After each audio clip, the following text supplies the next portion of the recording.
नमस्कार दोस्तों, मैं दिलीप कुमार। दोस्तों, बीएसएससी प्रथम इंटर स्तरीय वैकेंसी 2014 में आई थी और 8 साल के बाद जून 2022 में इसका फाइनल रिजल्ट आया, लेकिन उसमें भी 1757 सीट खाली रख दिया गया, जबकि ये बहाली 13,120 सीटों पे आई थी।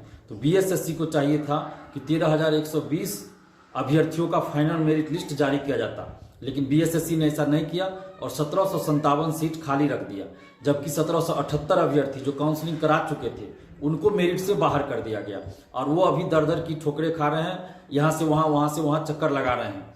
तो बीएसएससी को चाहिए कि 1778 अभ्यर्थियों के साथ न्याय करे और बीएसएससी को ये बताना चाहिए कि 1757 सीट जो खाली है उसमें से कितने सीट किस किस पद के लिए कितने सीट खाली है और किस किस कैटेगरी में कितना सीट किस पद के लिए खाली है, जो 1757 सीट खाली रह गया उसमें। तो ये बीएसएससी को स्पष्ट करना चाहिए और उसमें अगर 1778 अभ्यर्थी जो बाहर हुए हैं, अगर वो उसके लिए योग्य हैं उसमें से किसी भी पद के लिए, तो उस पद के लिए उनका चयन होना चाहिए। हम ये नहीं कह रहे हैं कि टाइपिंग कोई पास नहीं है तो उसको टाइपिंग का पोस्ट दे दीजिए, हम ये भी नहीं कह रहे हैं कि कोई फिजिकल पास नहीं किया है तो उसको फिजिकल का पोस्ट दीजिए, ये हो भी नहीं सकता।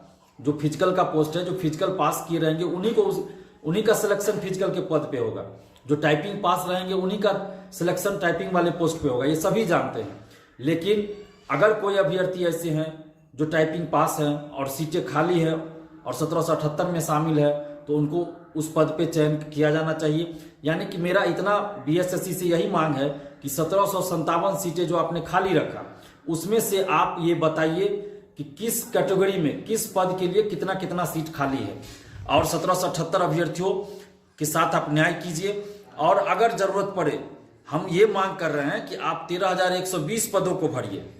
13,120 पदों पे बहाली आई थी, तो 13,120 पदों को आप भरिए। आपने फिजिकल के लिए किन लोगों को मौका दिया, टाइपिंग के लिए किन लोगों को मौका दिया, ये आपकी चयन प्रक्रिया गलत है। जिन्होंने फिजिकल के लिए पद प्राथमिकता दिया था उनको आपने बुलाया ही नहीं बहुत लोगों को, तो फिजिकल का सारा सीट खाली रह गया।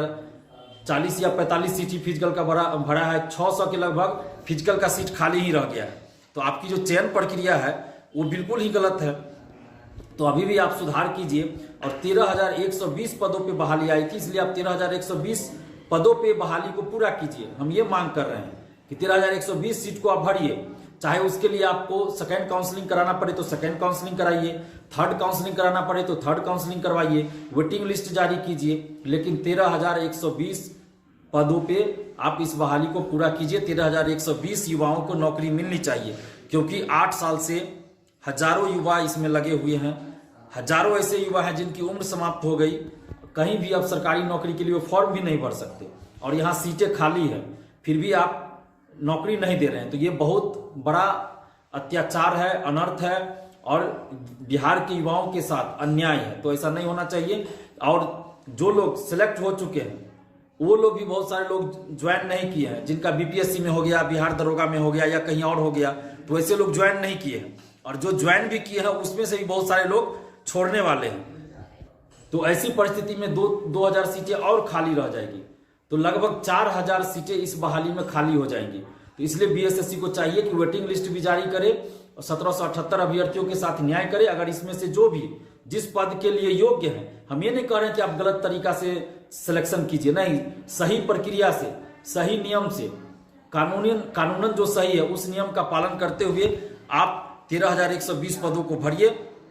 चाहे आपको सेकेंड काउंसलिंग कराना पड़े सेकेंड काउंसलिंग कराइए, थर्ड काउंसलिंग करवाइए, लेकिन 13,120 पदों को भरिए आप, यही हम मांग कर रहे हैं। और बीएसएससी को ये स्पष्ट करना चाहिए कि 1757 जो सीटें खाली है उसमें किस कैटेगरी में किस पद के लिए कितने कितने सीटें खाली हैं, क्योंकि 1757 सीट खाली, आखिर तो कोई पद होगा ना जो खाली होगा, तो ये बीएसएससी को बताना चाहिए। क्यों नहीं बीएसएससी बता रही है, तो ये बताए 1778 अभ्यर्थियों के साथ न्याय करे। अगर वो किसी भी पद के लिए योग्य हैं, जो टेक्निकल पद होगा जैसे फिजिकल का या टाइपिंग का, तो जो पास होंगे उन्हीं को मिलेगा। तो अगर जिस पद के लिए भी योग्य हैं उनको नौकरी मिलनी चाहिए। काउंसलिंग के लिए सेकेंड लिस्ट जारी होना चाहिए, वेटिंग लिस्ट जारी होना चाहिए, ताकि एक भी सीट खाली न रहे। और एक लाइन में हमारी मांग ये है कि 13,120 पदों को आप भरिए, इस बहाली को तभी पूरा माना जाएगा, क्योंकि ये 8 साल पहले की वैकेंसी है। और जितने भी आप लोग प्रथम इंटर स्तरीय बहाली के अभ्यर्थी हैं, चाहे वो 1778 अभ्यर्थी हो या फिर जो काउंसलिंग के लिए सेकेंड लिस्ट की मांग कर रहे हैं, आप सभी मिलकर लड़ाई लड़िए और एकजुट होकर लड़िए, तभी सरकार सुनेगी। और आयोग सुनेगी। और सरकार को भी चाहिए, नीतीश जी, तेजस्वी जी को भी चाहिए कि इस पे हस्तक्षेप करे और बीएसएससी को निर्देश दे, आदेश दें कि 13,120 पदों को भरे। धन्यवाद। जय हिंद।